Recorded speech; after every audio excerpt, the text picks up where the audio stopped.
So what are you charged with?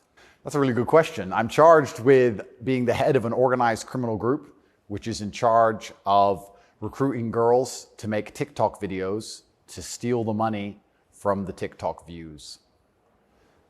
Recruiting girls to make TikTok videos and stealing the money. So it's really a financial crime? It looks that way, and it's very interesting because the girls who they've identified to add to the file are saying that we're not victims of anything and this isn't true. But the state believes it's true, and the state thinks that I, as a 35-year-old man, woke up. I was already extremely financially successful. I was already a father. I was already very well known. I had no financial motivation. I have no criminal record. It's not my personality profile, but I woke up at the age of 35 and decided to make girls do TikTok to enrich myself with the pennies that I would earn from TikTok views. So in the United States, I think the belief is that you were charged with human trafficking. Yeah, that's human trafficking because what you do is you force a girl to work against her will for financial gain. That's human trafficking. And their justification for this is that girls do TikTok. Some girls I know who they've found who say they're not victims have TikTok accounts. How do you force someone to do TikTok videos? I guess the prosecutor is going to have to explain that, isn't he? It's a very interesting scenario I'm in, and I'm inside of Romania, so I have to show a degree of respect to the Romanian judicial system, and I have to show a degree of respect to the situation I'm in, but the overall charge is that there's an organized criminal group. There's a group of us.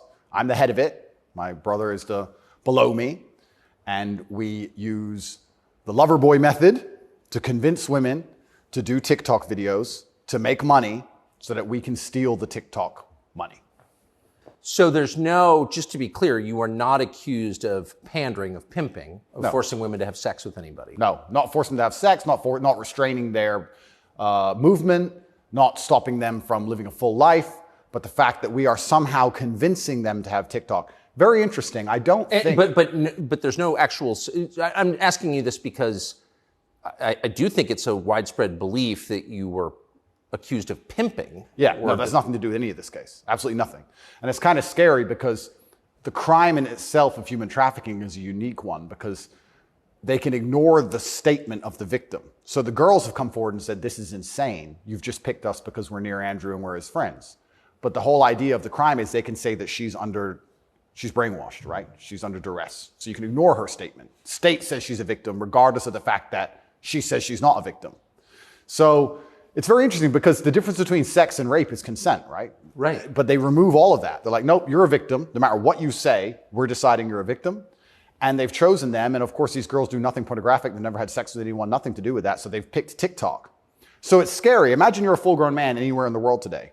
They can find two girls who have TikTok on their phone, which is every single female on the planet, and they can accuse you of forcing them to take the TikTok money. And even if the girls say they didn't do that, this isn't true, then you're still a human trafficker. But force, what does that consist of? Forcing someone to do something, are they accusing you of using violence or? No, they're accusing me, and this is the thing, they're accusing me of using the lover boy method, coercing them by being nice.